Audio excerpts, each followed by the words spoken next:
$100 a month is the dumbest amount of money anyone has ever gotten rich from. Picture this.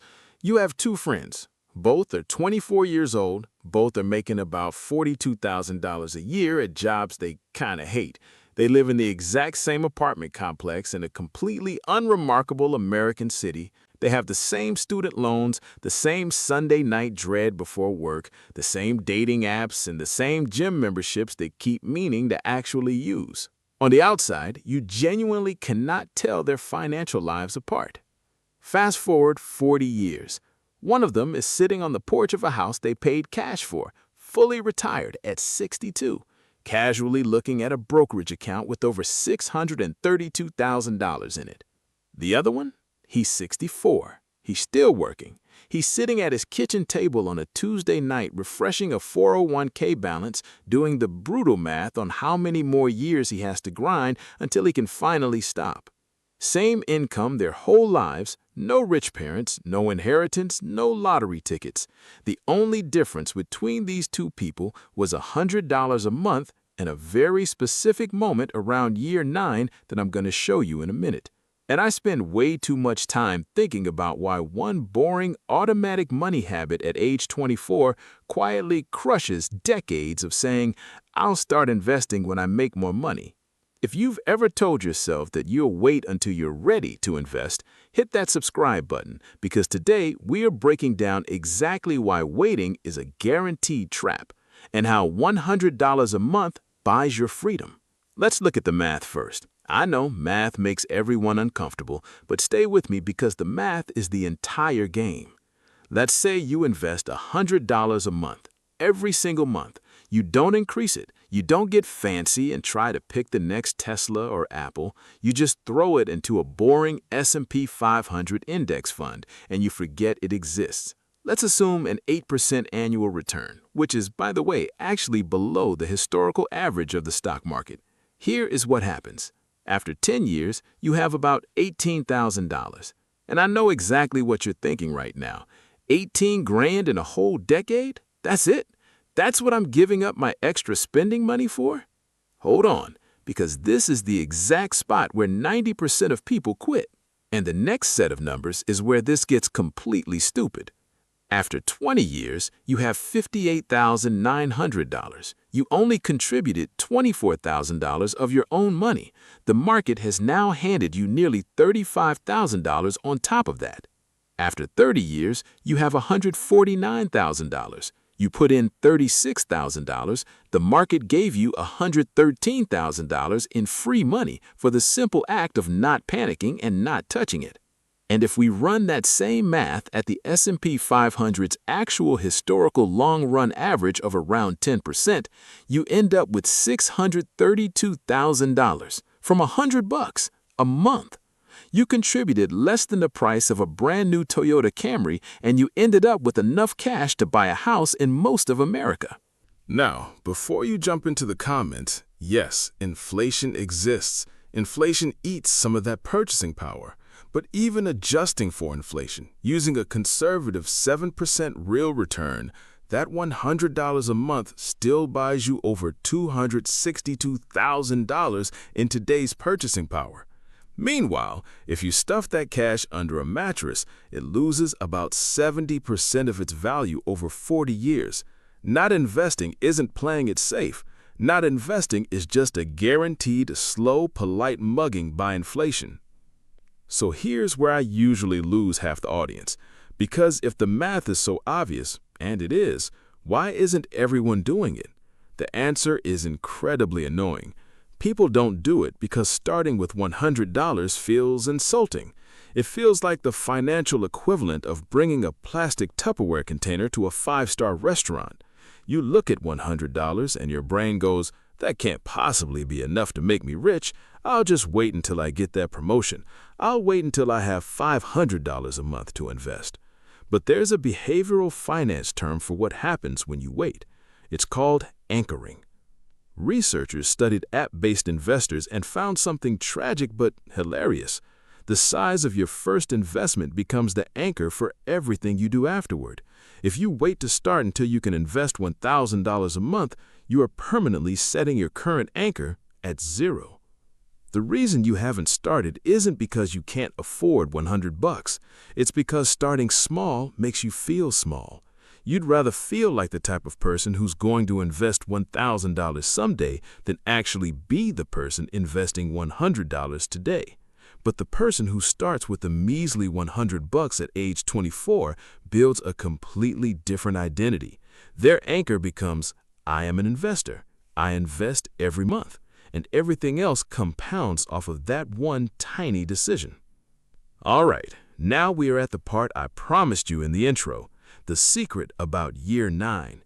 There is a specific moment, and I mean a specific month, where your investment account stops being a glorified savings account and mutates into a money-printing machine. It's called the crossover. Almost nobody talks about this because it's not flashy. It doesn't fit in a 15-second TikTok. But here is how it works. Every year, you put in $1,200, right? $100 a month times 12 months. For the first few years, the market gives you scraps. You get $48 in year 1, maybe a few $100 by year 5. You are still doing way more of the heavy lifting than your money is. But then, year 9 hits. In year 9, you put in your $1,200. But the market quietly, without telling anyone, gives you $1,259 in interest. For the very first time in your life, your investments earned more money in a year than you contributed. Your money is now working harder than you are. You have crossed over. And the crazy part is, nobody throws you a party. The S&P 500 doesn't text you, "Congrats, bro." You don't even notice it unless you're tracking the spreadsheet like a complete nerd. But around month 104, your entire financial trajectory pivots. Before the crossover, you are an investor doing the work. After the crossover, you are a passenger in your own portfolio. By year 20, your account is earning 4 or 5 times what you contribute. By year 30, it's earning 10 times what you put in. The math doesn't grow slowly, it accelerates exponentially. This gets ridiculous real fast. I want to slow down for a second. The version of you that doesn't start today, that version is real. That version exists somewhere in your future, sitting at a kitchen table, doing the math on how they can afford to retire. And I'm going to tell you a statistic that honestly should be illegal to say out loud. The median 401k balance at Vanguard right now, and Vanguard has millions of real participants, is just $38,176. Median. That means half of all American workers with a retirement account have less than 38 grand to their name. If you invested just $100 a month at an 8% return, you would beat that median balance in just 16 years. A habit smaller than your monthly cell phone bill beats half of every working American who has a 401k. I'm not saying this to be smug. I'm saying this because we all walk around thinking everyone else is maxing out their accounts and leaving us in the dust. They aren't. Most people are playing checkers with a stack of overdue bills. When you invest $100 a month, you start playing chess with the S&P 500. But it's not just about the portfolio. The actually important thing is what happens to you when you start. When you invest $100 a month, you cross a line you cannot uncross. You shift your identity from being just a spender to being an owner. Suddenly, your spending starts to look weird to you. You develop a mental conversion rate. A $100 dinner stops being just a nice dinner. In your head, it becomes $1,000 of future money in 30 years. It's a wild way to look at a steak, but you literally cannot unsee it once you understand compounding.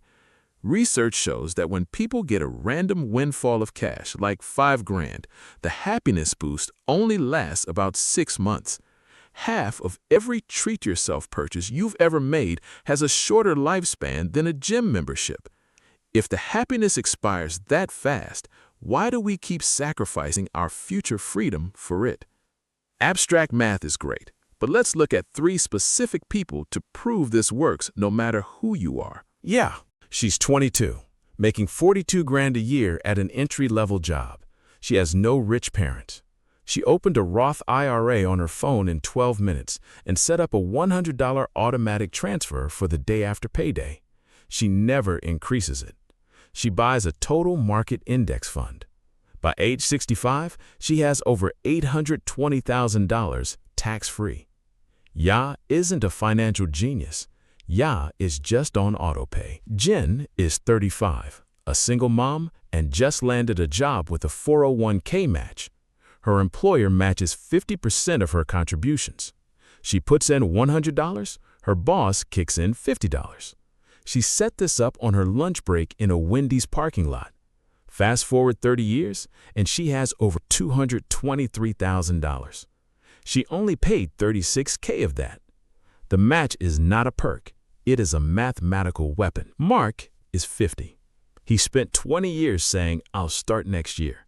He finally opens a brokerage account and puts in $100 a month. 20 years later, at 70, he has about $76,000. Is he buying a mega yacht?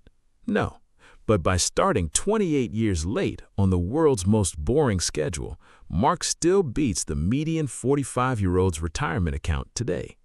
Late is always better than never by a 5-figure margin. I'm going to wrap this up with something practical. Because if you've watched this far and you don't do anything about it, I have failed you, and you've wasted 15 minutes of your life. Here is exactly what you do today. Open a brokerage account. Vanguard, Fidelity, Charles Schwab. It literally takes 15 minutes on your phone.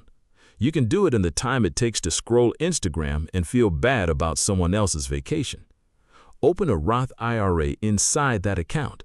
If you have a 401k match at work, do that first. Free money always wins. Pick one fund, a total stock market index fund or an S&P 500 index fund. VTI, FXAIX, VOO. The names don't really matter. They are all the same beautiful, boring thing. Set up an automatic transfer of $100 a month for the day after you get paid. Do it automatically so your dumb brain doesn't have a chance to say, "I'll just invest double next month." Do not check it. Seriously, once a year is fine. The entire strategy here is to be utterly useless. You want to be a sleeping investor for 40 years. Remember those two friends from the start of this video? The one on the porch at 62 and the one still grinding at 64? Here's the secret I didn't tell you. They both watched this exact video. They both saw the math. They both understood the crossover. But only one of them actually set up the autopay. $100 a month isn't an investment strategy. It is a vote. Every month, on autopay, you are voting on which version of yourself is going to win. Vote enough times in a row, and the version of you that wins is the one that didn't wait for permission to start. The best time to plant a tree was 20 years ago. The second best time is while the credits roll on this video. Thanks for watching. Hit subscribe, set up your autopay, and I'll see you in the next one.